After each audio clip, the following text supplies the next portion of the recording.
his original earbuds. And so I thought I would try to do an ASMR video with this mic instead of my typical, I guess you could say professional mic. I just finished recording my voiceover for a makeup video, and I kind of hated it, but right now, basically everybody in the house is out, and I usually record at 11 o'clock at night or midnight, because everybody is asleep and it's quiet in the house.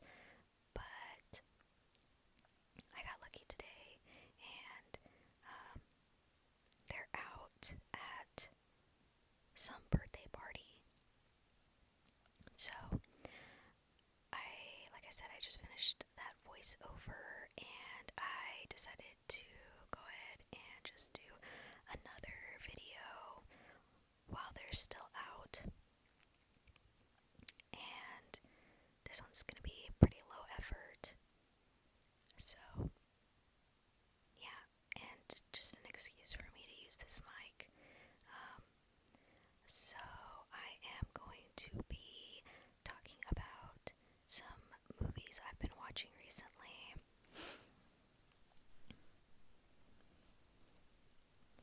I'm gonna try to find a way to set up my phone, because I kind of just want to lay in my bed. And I'm gonna get my iPad real quick to help me remember what I was watching this past month.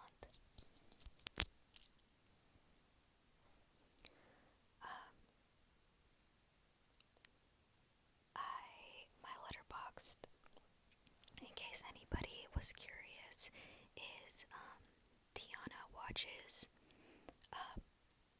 No underscore, no nothing. It's just Tiana, Tiana watches. WATCHES. My top 4 movies in my favorites right now is a French film. The first film is a French film called Raw. The second film is called Carol.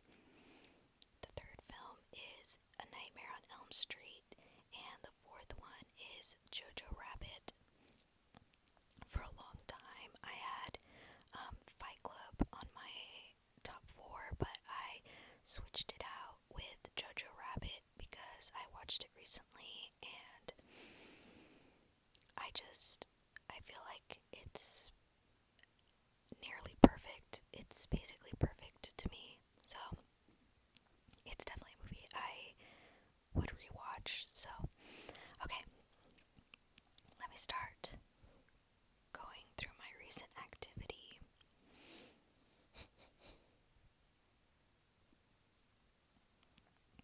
Or maybe I should just go through my diary.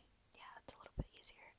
Okay, I guess I'm just gonna go in order from what I watched recently.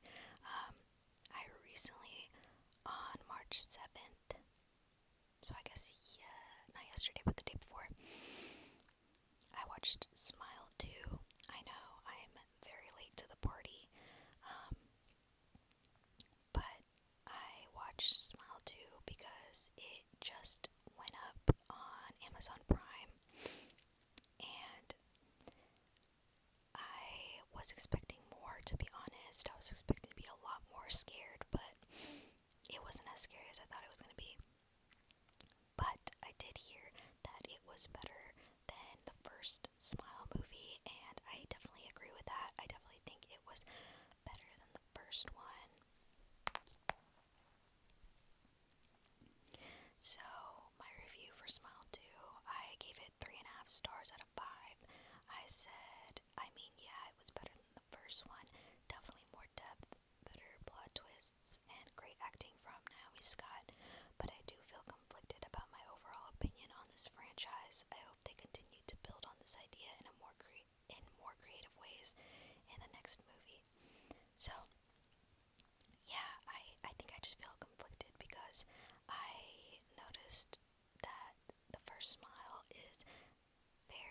has very similar themes to the movie it follows, which is a movie I think is great. I genuinely think is a scary movie, and I just think the premise of it is a lot better than Smile,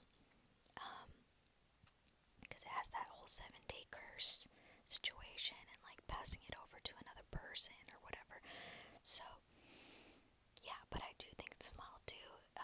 Definitely, I think they did a really good job at changing up the story by using like a pop star and kind of, I guess, making a commentary on like what like mental health struggles they deal with.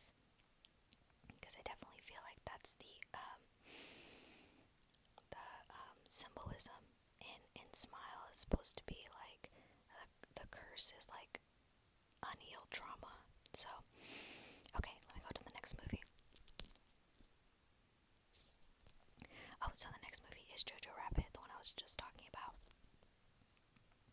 And that also just went up on Hulu, and it was not streaming for free anywhere for like the longest time. And the first time I watched it was like around the time it came out, I guess 2019. No, it was like the beginning of 2020 when I watched it, and it was like in a film class. So like I'm pretty sure the teacher either illegally played it for us, or she bought the movie. I'm sure she bought the movie. But that was the first time I watched it, and it was so good, and I was so excited to like rewatch it again.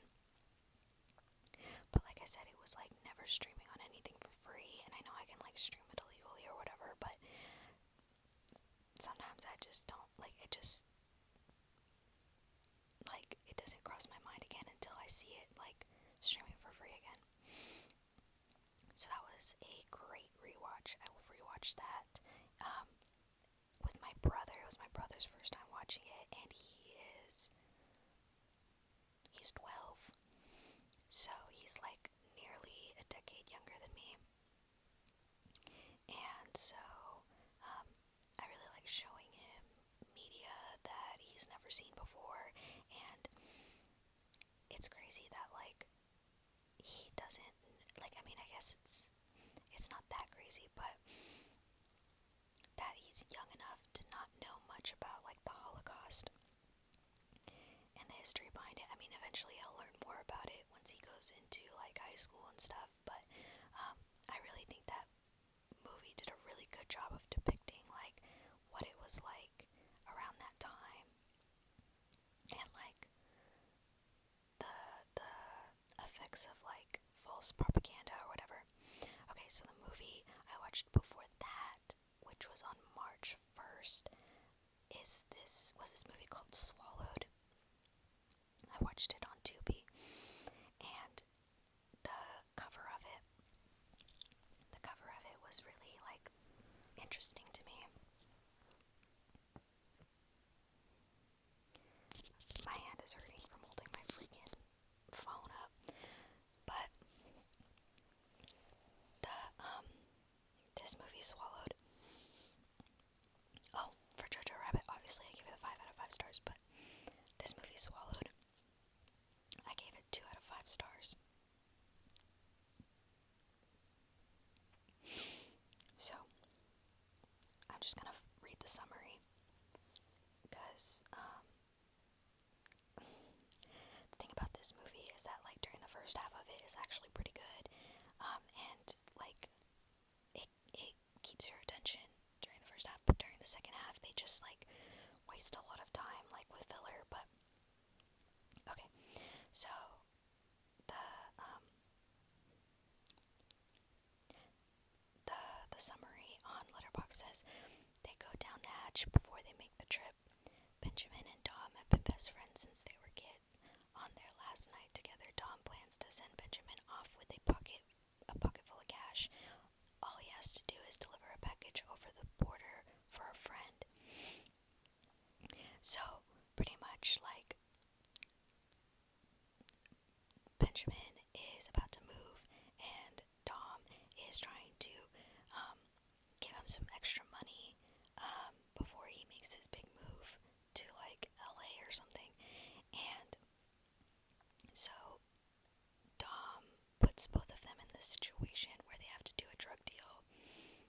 obviously. That's why they're going over the border or whatever. So, but the whole, like, anxiety-inducing part is that they have to, like, swallow these drugs, so that they can, like, poop it out on the other side, of the border.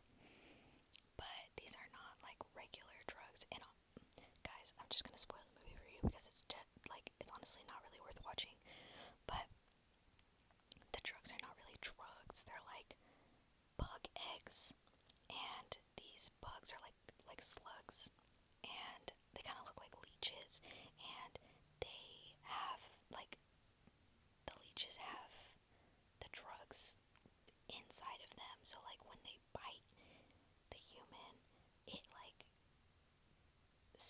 it transfers the drug over into the human. So, they get themselves put in a situation where, they make it across the border, but some dude ends up punching Dom in the stomach, and Dom is the one who has, like, most of the drugs in his stomach. Benjamin only ended up having, like, to swallow one of them. And so, Dom gets punched in the stomach, which obviously causes, like, the like, eggs to like, hatch in his stomach. And so, he's, like, in a fever state throughout the rest of the movie. And, yeah, it just, I don't even really want to go through the rest, because after that, it gets really boring. But Dom ends up dying. Benjamin ends up in a situation where he is, with the drug dealer, and he has to, like escape from, I guess, the drug dealer, because he has a gun, and they're, like, in the middle of nowhere.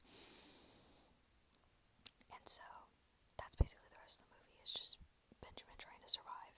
So, but yeah, it's kind of sucks. The movie sucks. It's unfortunate because it had, like, a really good, like, start to the movie, and then the end of it's kind of bad. And there's a really disturbing scene that was just not worth going through. Like, my review for the movie was literally, my tummy hurts now, because my tummy was hurting. Like,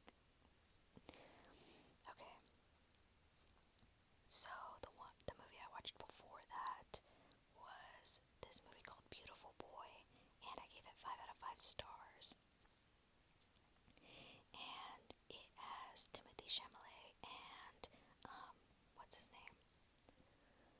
Steve Carell. So Steve Carell, which his name is David, I guess. Actually, let me just read the plot, or, like, read the summary that Letterboxd shows you. So, the summary says, a true story of addiction, survival, and family. After he and his first wife separate, journalist David Sheff struggles to help their teenage son, who goes from experimenting with drugs to becoming devastatingly addicted to methamphetamine. So, yeah, I don't know, like, if you've seen Euphoria, this is, like, a movie version of, like, Rue's story. If you've seen the second season of Euphoria, there's an episode about Rue, like, all about Rue and her, like, drug addiction and stuff. I feel like this movie is, like, a longer version of that, but with a son instead of a daughter. And I don't know, I think stuff like, I don't know, drug use and stuff, like, really interests me. I've seen a lot of episodes of this show called Intervention, and I don't know, man, it's just crazy that, like, people put this horrible stuff into their body just to, like, get through their mental health problems. Like, it's crazy, but it's not. But it's just also sad, because this movie really, like, puts you through a journey of, like, watching Timothy, what's his name? It's Nick.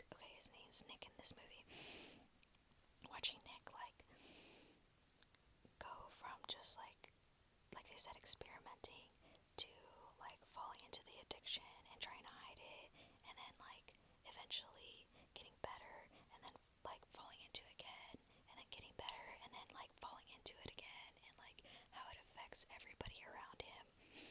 It was just a really, really like well put together movie. I really liked it. Acting was great. Cinematography was great. Like the music was really good. So yeah, definitely recommend that. My review said, "God, my heart felt so heavy watching this," and it did. It was pretty sad.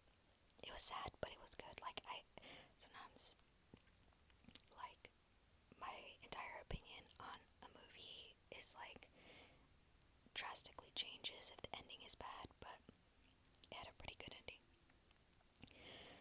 The movie I watched before that was the 1986 The Fly, which again, I'm hella late to the party, but there's this YouTuber I've been watching who was talking about like body horror movies, and I don't know, I've heard about The Fly over and over and over again, but again, I just put it off to the side, and I was like, you know what, whatever, I'm just gonna watch this movie,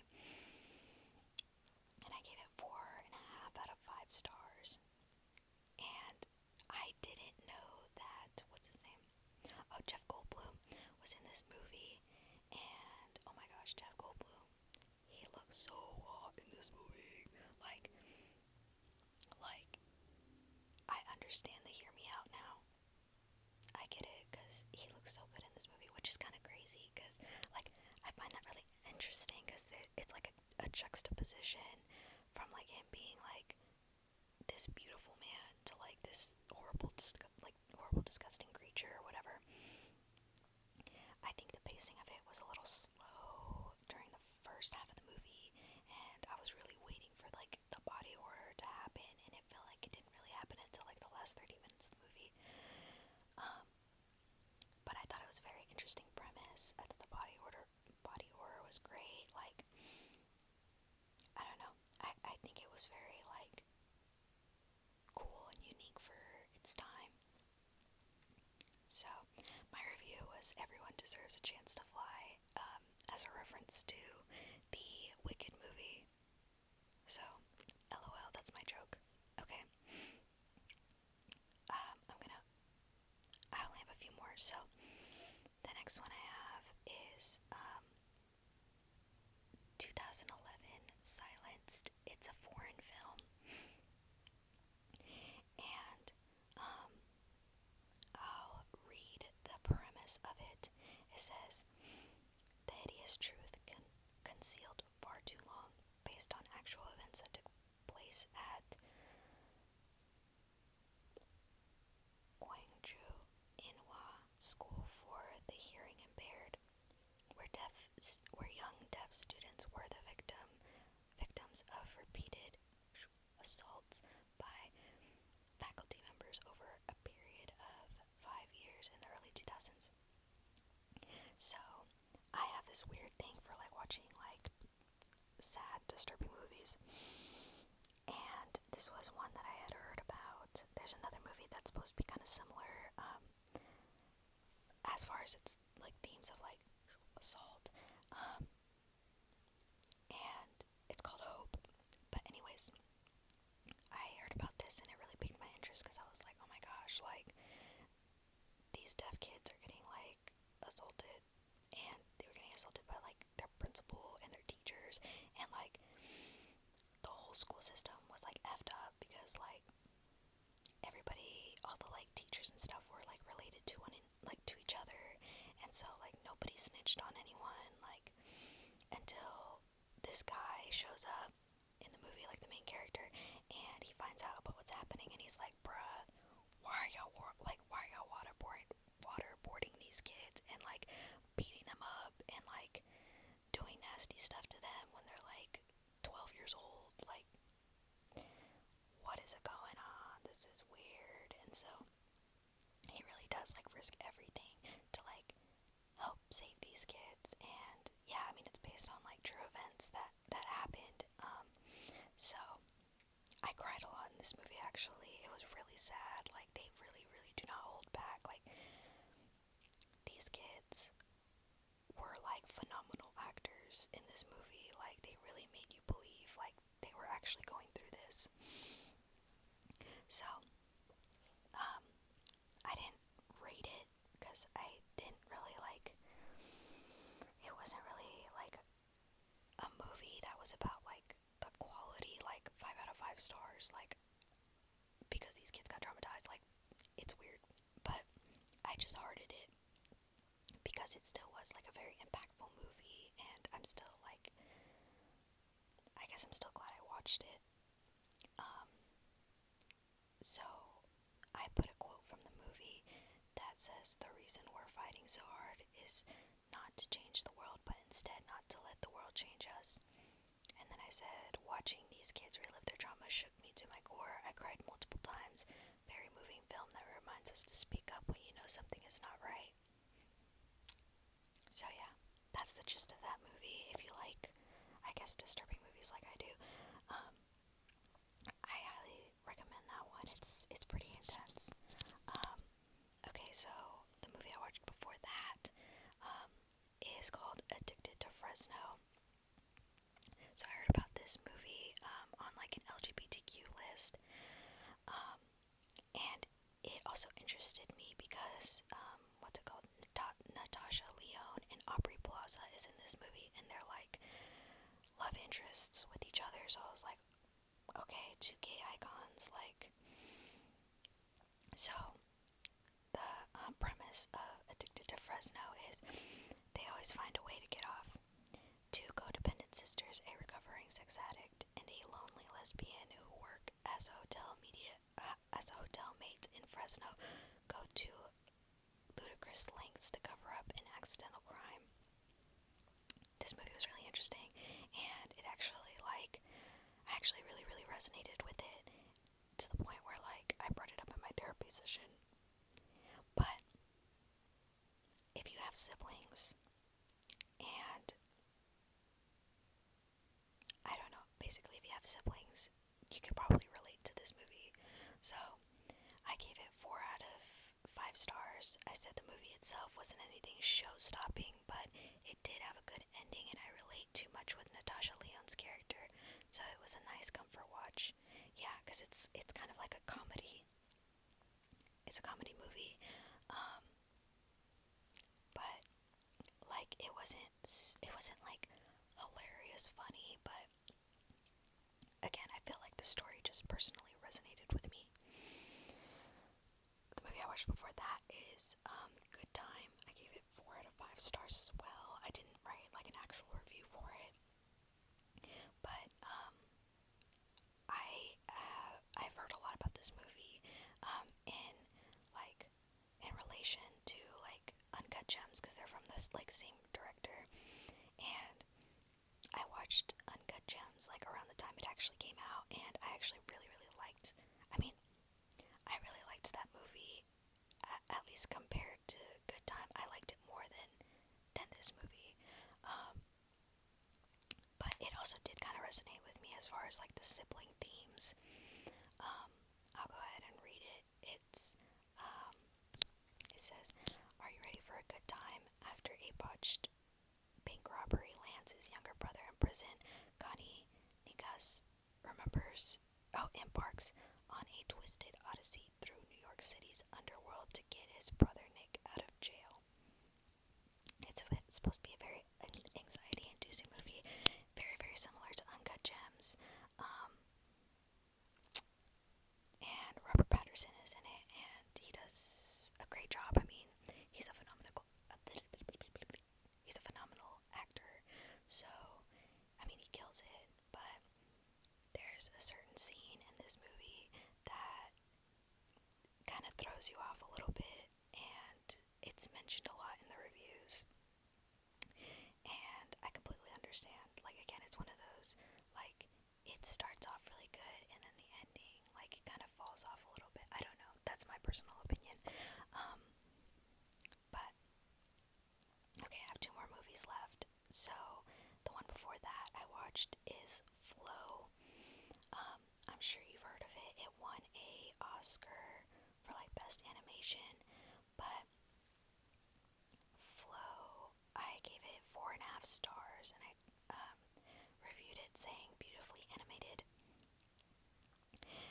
It says a solitary cat displaced by a great flood finds refuge on a boat with various species and must navigate the challenges of adapting to a transformed world together. But yeah, in my opinion, if you like cats, if you like animals, if you like animation, like it's a good movie. I think it's really good. And I heard it was made on like Blender, which is I guess compared to like high end software is like very like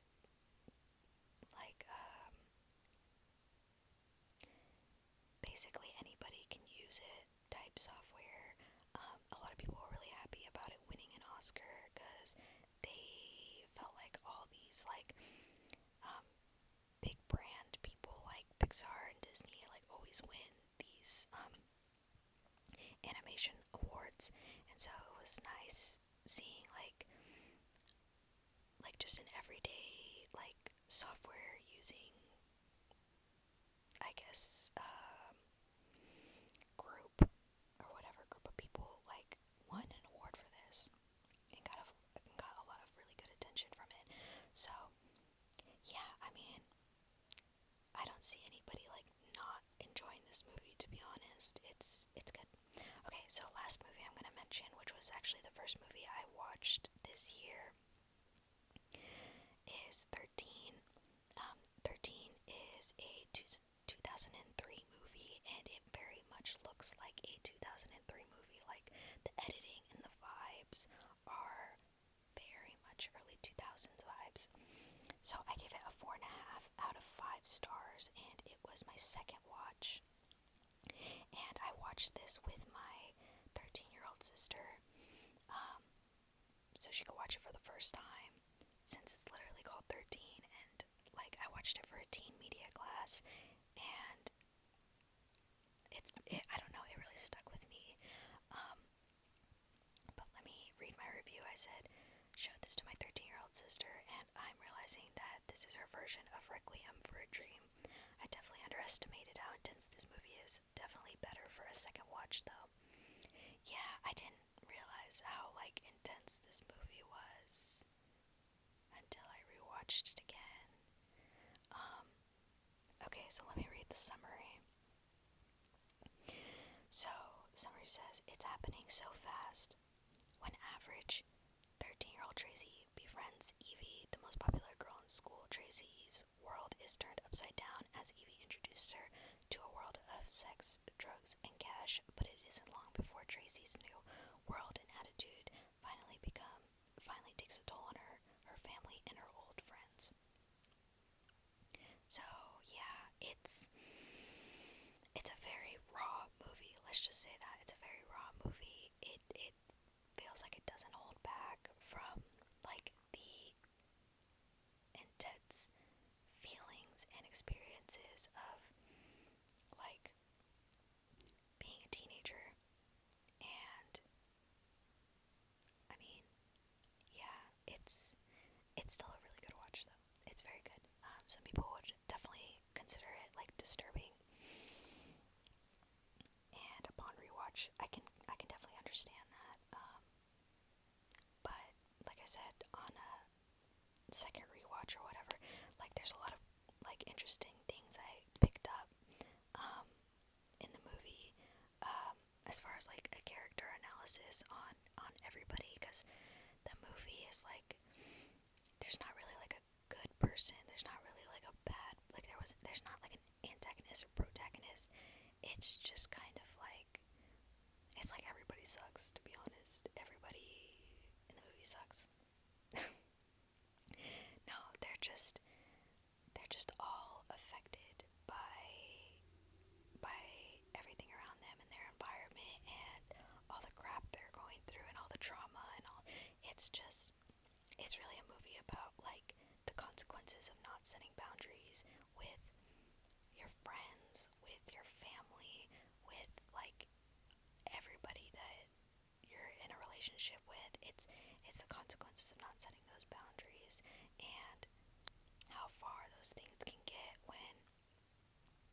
put your foot down and say, like, no, this is not okay, and there needs to be some sign of respect, because there's so much disrespect that happens in that movie. Like, this is some people type stuff. So, okay, so that's basically everything I've watched this year so far. I've really wanted to do this for a while now. I love talking about movies. Um, so yeah, maybe I can do another video talking about some of the shows I've been watching. Usually I watch new shows all the time, but lately I've really just been rewatching stuff. So yeah, well, I hope you enjoyed this video. I guess let me know if you like this mic more than my typical, like, mic that I use in all my other videos, because this is fine too. Um, but, okay, I hope this was relaxing, and let me know if you watch any of